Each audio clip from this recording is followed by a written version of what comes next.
제일로 중요하게 여겨야 될 것이 일단 사도행전의 시작은 120명의 무리가 한 곳에 모였었다라는 거죠.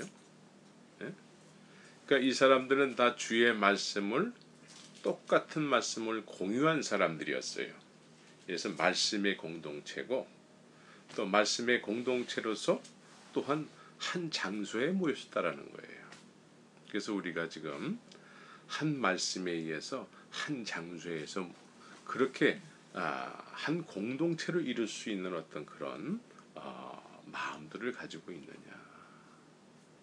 그러니까 이것은 다시 말해서 한 성령으로 충만케 될 수 있는 가능성이 여기서부터 시작된다라는 거죠. 그래서 우리 개개인들이 이 한 곳에 모이는 거에 대해서 다 마음이 같아져야 돼요. 같아져야지만 이게 사도행전의 시작이에요. 그래서 이번에 산에 갔다 옴으로 인해서요. 저는 이제 그 전에는 자신이 없었어요. 자신이 없어서 맨날 도망가고 싶었어요. 솔직하게 말씀드릴게요. 근데 이제는 제가 이제 제자들의 교회에 함께 주님의 뜻이 안에 있다면은 작은 무리가 모여서 시작을 했지만은 쓰시면은 주님이 쓰시면은 저희들을 통해서 많은 이렇게 병든 영혼도 많거든요. 그런 사람도 돌아올 수 있고 또 믿지 않는 영혼들도 또 돌아올 수 있고 그거는 주님이 하실 일이고 저는 이제 모든 예배를 참석할 것이고 그렇게 할 겁니다.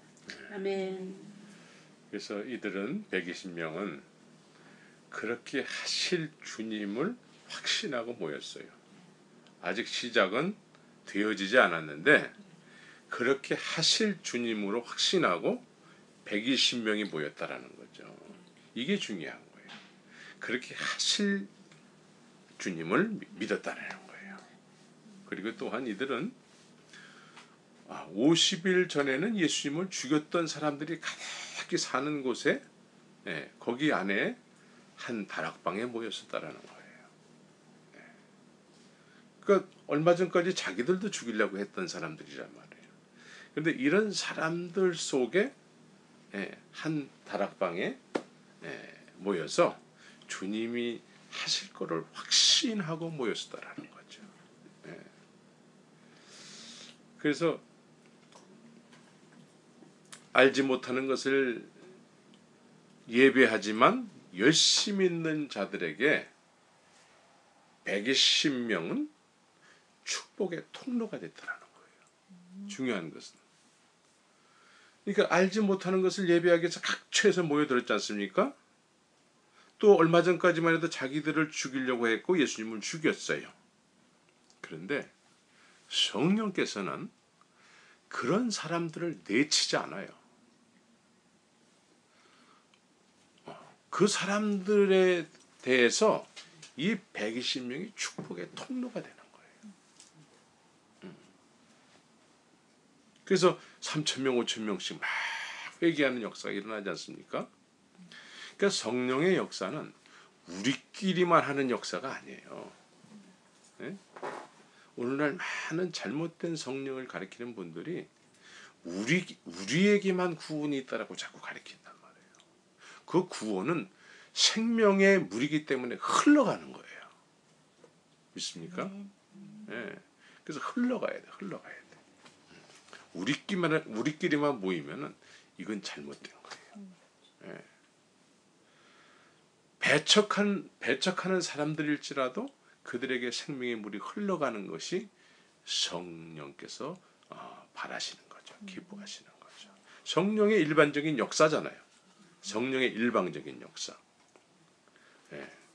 그리고 또한 우리가 받은 은혜는 언제든지 이 말씀으로 설명이 돼야 돼. 은혜는 받았다는데 말씀으로 설명이 안 되는 그런 은혜는 그거는 우리가 잘라내야 돼. 말씀으로 설명이 되는 은혜는 그건 진짜 은혜죠. 또한 21절에서 2장 21절에서 누구든지 주의 이름을 부르는 자는 구원을 얻으리니 그러죠. 네. 주의 이름을 부를 수 없는 자들이 주의 이름을 부르는 거예요. 네? 지금 이 예루살렘 성에 있는 사람들은 예수님을 주님이라고 부를 수가 없어요. 이 사람들은. 왜? 얼마 전까지 이 사람들이 예수님을 죽였기 때문에. 또 120명도 위기 속에 막 몰아가가지고 이 사람들이 다 도망갔잖아요. 그래서 이 사람들은 주의 이름을 부를 수가 없어요. 그런데 이 사람들을 대상으로 누구든지 너희 중에 누구든지 주의 이름을 부르면 구원을 얻죠.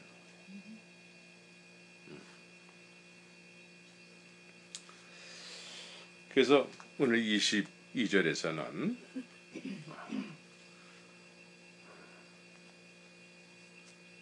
이 말을 들으라 그래요. 이 말. 이 말. 여러분들에게도 이 말이 있어야 돼요. 성령 충만 받았다는 게 뭐예요? 이 말. 이 말이 뭐죠? 이게 복음이죠. 예? 여러분들에게도 이 말이 있어야 돼요. 지금 죽이려고 하는 사람들 앞에서 담대하게 이 말을 하고 있다라는 거죠. 그래서 이 말을 들으라 너희도 아는 바에 하나님께서 나사렛 예수로 큰 권능과 기사와 표적을 너에게 베푸사 너희 앞에서 그를 증거하셨느니라. 얼마 전까지 이런 얘기를 사람들 앞에서 얘기할 수가 없었죠. 예? 그런데 이제는 성령 충만 받으니까 담대해져서 이제 이 이야기를 하는 거예요. 그를 증거하셨느니라. 예? 나사렛 예수. 나사렛 예수를 이 사람들 앞에서 감히 입도 뻥끗 못했는데 지금은 담대하게 이 말을 하고 있어요. 성령 충만의 열매는 이 말을 하는 거예요. 이 말을. 그래서 3박 4일 동안 복음에 대해서 이야기한 것은 이 말을 하게 하기 위해서 한 거예요. 네? 여러분들이 이 말을 해야 돼요. 이 말. 네.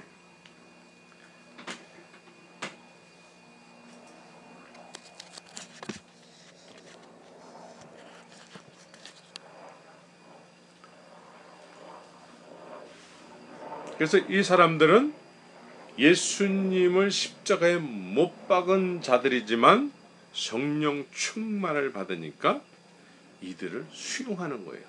미워하는 것이 아니고 이들에게 진짜 복음을 전하는 거죠. 아멘.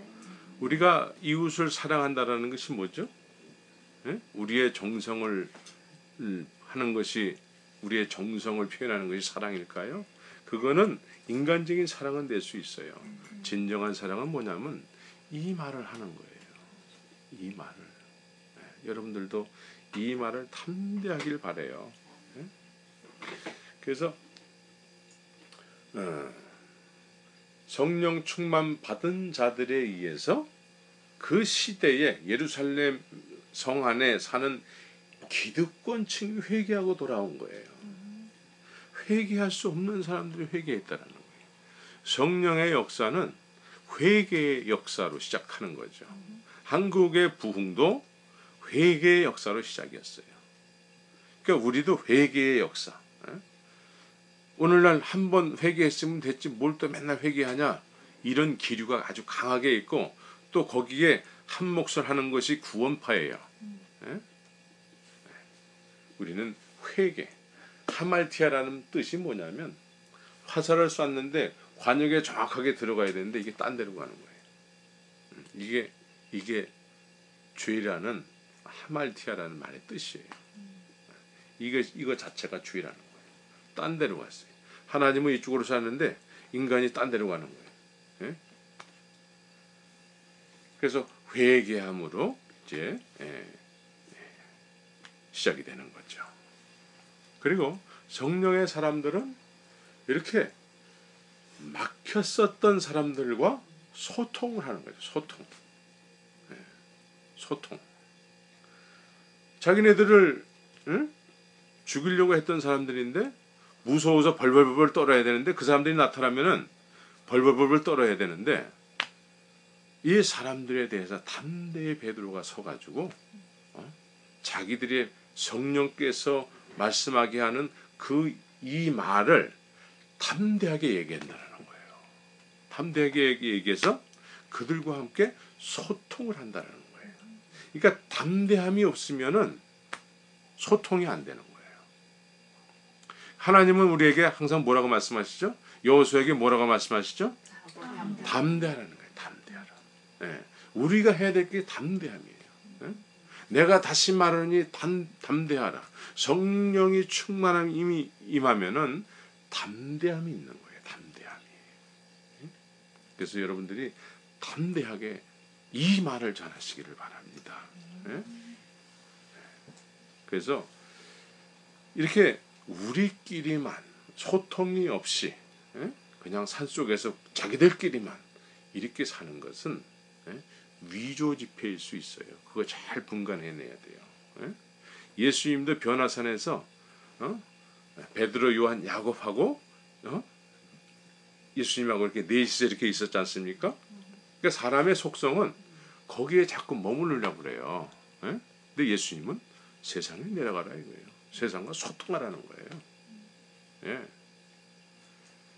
그러니까 우리는 자꾸 산속에 가서 뭔가 이렇게 막 구별되게 이렇게 하면은 자기가 굉장히 아주 높은 영적인 세계에 있다고 스스로 생각해요. 그 주님이 그걸 원치 않으세요.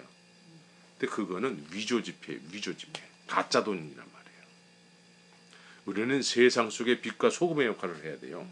그래서 이 담대함으로 성령 충만받아서 담대하니까 세상 속에서 소통이 이루어지는 거예요. 소통. 난 여러분들이 세상과 소통하기를 바랍니다. 예.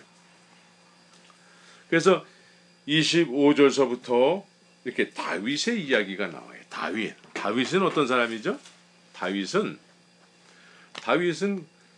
이스라엘에서 선지자 중에 선지자는 누구죠? 네, 선지자 중에 선지자는 엘리야죠. 엘리야. 엘리야는 죽음을 보지 않고 하늘로 올라갔잖아요. 엘리야란 말이에요. 엘리야. 그 다음에 왕 중에 왕은 누구죠? 다윗이에요. 다윗. 그래서 지금도 이스라엘 국기를 보면은 거기에 뭐가 있어요? 다윗의 별이 있고 그 위에 퍼런 줄이 이렇게 있잖아요.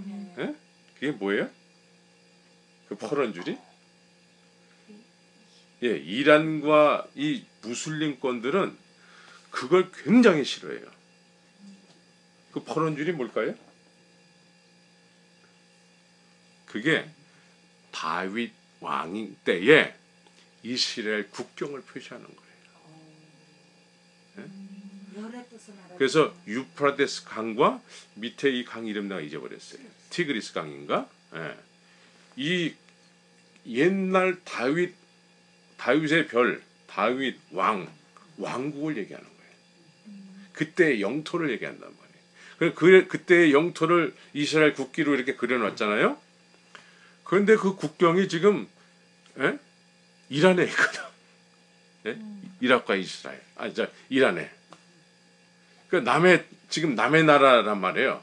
그런데 이스라엘은 그게 우리 땅이라 이거예요.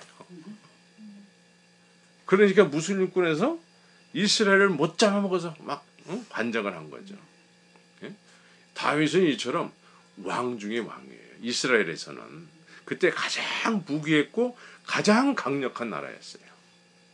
그런데 너네들이 그렇게 존귀하게 여기는 너희들의 왕 중에 왕 다윗이 너네들이 죽인 예수를 어떻게 표현했는지 아느냐?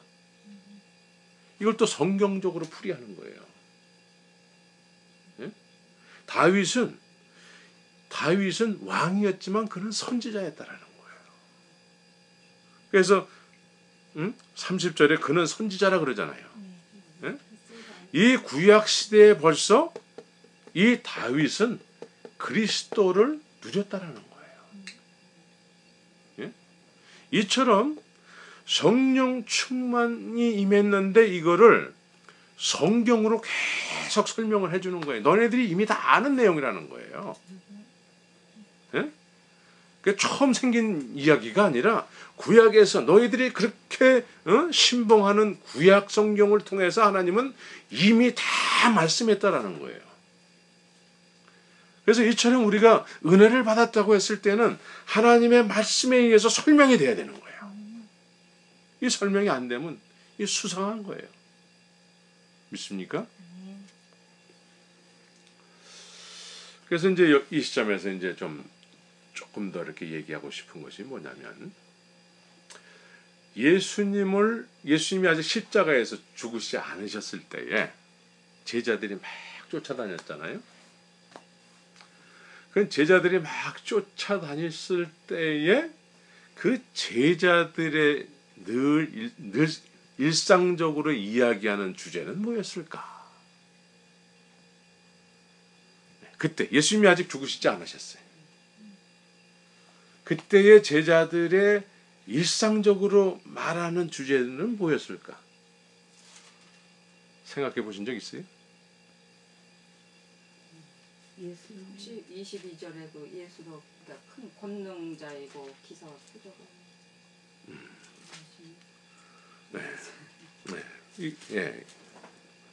이런 얘기도 될 수 있죠. 그때의 제자들의 관심사는 뭐였냐면, 아직 예수님이 십자가에 죽지 않으셨어요.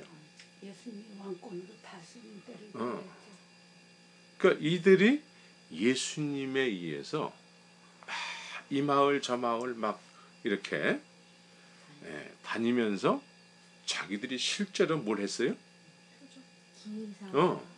기사와 이적을 자기들도 했어요.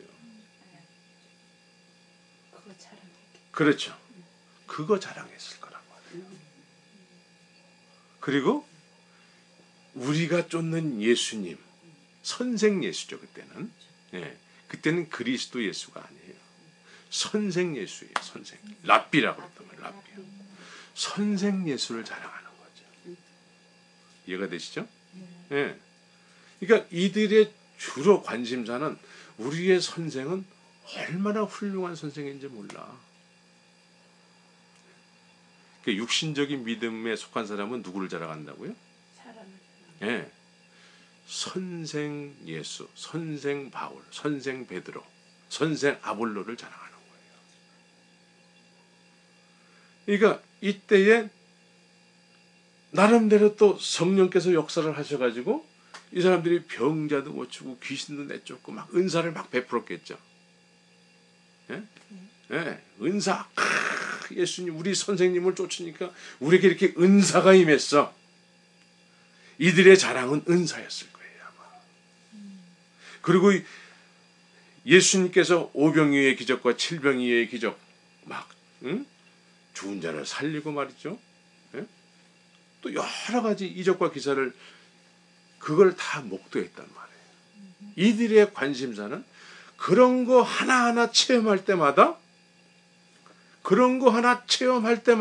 그것이 이들에게는 아주 중요한 관심사였겠죠. 그렇죠? 지금 이게 굉장히 중요한 얘기예요. 그게 이들에게 가장 중요한 관심사였다고요.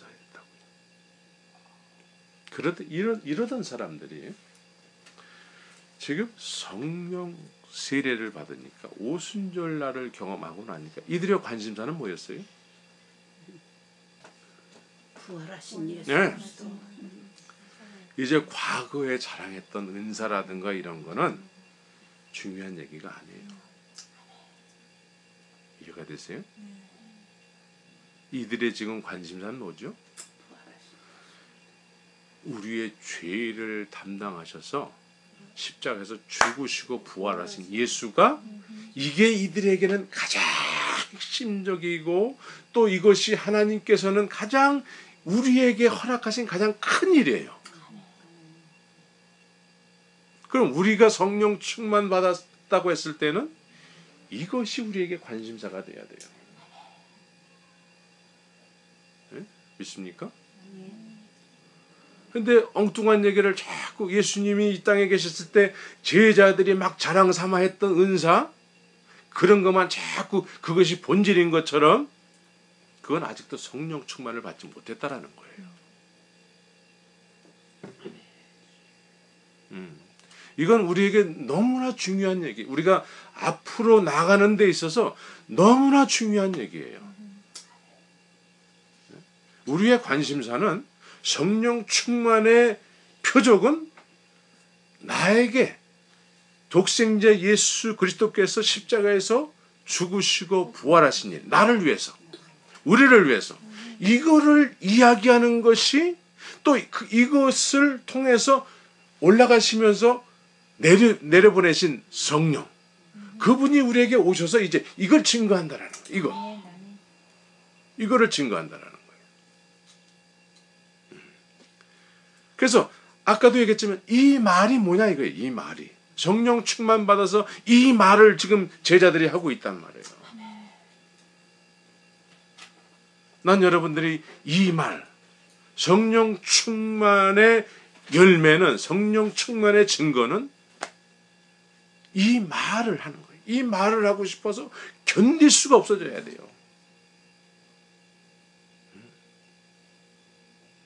그래서 결국은 예수님께서 제자들을 계속 이끌어 가잖아요. 그 과정에 은사도 있고 모두 다 있어요. 다 있는데 완전한 것. 이제 완전한 것이 온다고 그러잖아요. 완전한 것. 그 완전한 게 뭐죠? 십자가의 사건이에요. 십자가 사건이라고. 이걸 완성하시는 거죠. 완성하신 분이 이제 보혜사 성령으로 우리 안에 오셔서 이제 완성했다 이거야. 내가 너한테 이 일을 완성했다라는 거죠. 그래서 이 완성된 것이 나에게 적용이 돼서 이제는 내가 적용을 받아서 이 놀라운 일, 이 말을 하게 되는 거죠.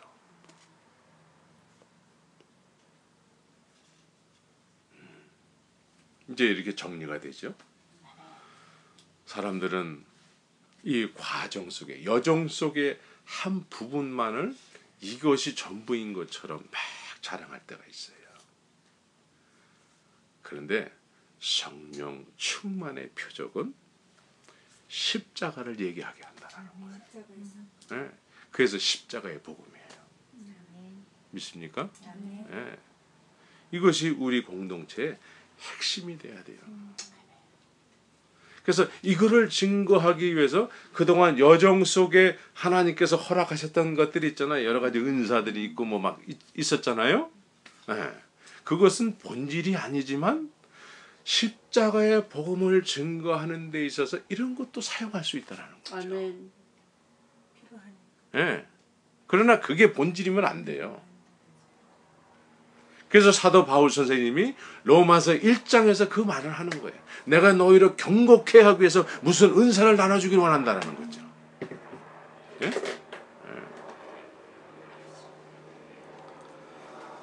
그래서 이 성령 충만 받은 사람들이 32절에서 이 일의 증인이로다 그래요. 이 일의 증인이로다. 응? 네. 뭐의 증인이요? 예수. 예. 예. 하나님이 예수를 살리셨다라는 거예요. 죽었는데 살아났다라는 거예요. 이건 정말 우린 표현이 안 되는 말이에요. 이건 정말로. 예? 근데 성령이 임하시니까 이거를 이야기하지 않으면 지금 얼마 전까지 자기들을 죽이려고 하고 자기들을 잡으려고 하던 사람들 앞에서 지금 담대하게 얘기하는 거예요. 내가 이 말을 전하지 않으면 내가 잠도 못 자고 예? 난 견딜 수가 없다는 거예요. 이게 성령 충만의 증거예요. 그리고 예수님이 그랬잖아요. 성령이 너에게 임하면 권능을 받고 내 증인이 된다 그러잖아요. 증인. 내가 되고 싶어서 되는 게 아니고 성령이 임하면 그렇게 된다라는 거예요. 그래서 이 일의 증인이로다. 이 사람들은 지금 이렇게 얘기할 때에 뭐 돈 받고 하겠어요? 그냥 하고 싶은 거예요. 그냥 여러분들도 그냥 하고 싶어지기를 예수 이름으로 축원합니다. 아멘. 예? 그래서 하나님이 오른손으로 예수를 높이시며 그가 약속하신 성령을 아버지께 받아서 너희 보고 듣는 이것을 부어주셨느니라 그러죠. 그래서 우리는 부활신앙을 가져야 돼. 부활신앙. 부활신앙은 반드시 예수님의 십자가에서 내가 죽고 주님 내 안에 사실 때 이게 부활신앙이 되는 거예요. 죽음은 항상 부활이라는 것은 항상 죽음이 전제가 돼야 돼요. 이게 완전히 나 죽고 주님 내 안에 사시면은 주님의 내 안에서 이렇게 권능으로 증인으로서 그렇게 살게 하신다는 거죠. 그래서 이것이 우리에게 이제 신앙생활 하는 데 있어서 이것이 돼야 되고 이게 원동력이 돼야 돼요. 그래야지 우리가 세상에서 환난을 당하나 담대하고 기뻐할 수 있고 인내할 수 있고 다 그렇게 되는 거죠. 그러니까 우리가 과거의 어떤 경험, 그때 그 경험을 통해서 나 그때 너무 기뻤었는데 그것도 하나의 과정 속에 있었다라는 거예요. 열매는 뭐예요? 십자가의 예수를 전하는 것이 그게 완성된 구원이 완성된 사람들에게 나타나는 열매라는 거죠. 믿습니까? 그래서 여러분들이 이 보혜사 성령에 의해서 이 충만함을 받았다라는 것을 깊이 묵상했으면 좋겠어요.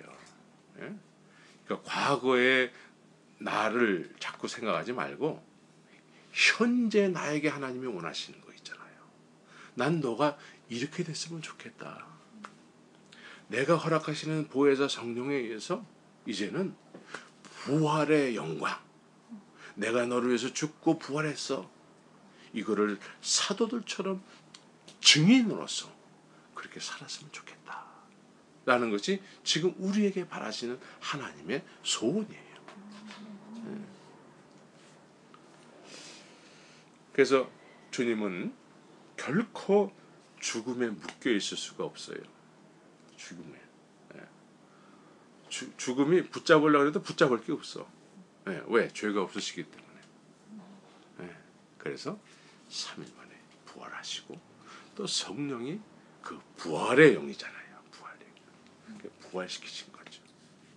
그래서 완성하시고 하늘로 올라가셨을 때 이제 완성했다라는 그 증표로다가 약속하신 성령을 주시는 거예요. 이 성령을 여러분들이 다 받아서 정말 이제는 나를 위해서 십자가에서 죽으시고 부활하신 이 이야기가 남의 이야기가 아니고 나의 이야기가 돼서 이게 기쁜 소식이죠. 이게 복음이에요. 그래서 이거를 전하지 않으면 견딜 수 없는. 그래서 믿음의 선진들이 누렸던 그 복음의 그 원형, 그렇게 우리가 이 시대도 살아줘야 될 줄 믿습니다. 우리는 신학적으로는 성령의 내주와 성령 충만으로 이렇게 나눠지잖아요. 십자가가 이렇게 있으면은 아직 주님이 죽으시기 전까지는 성령의 내주예요. 성령의 내주 안에는 은사도 있고 이런 거 다 있어요.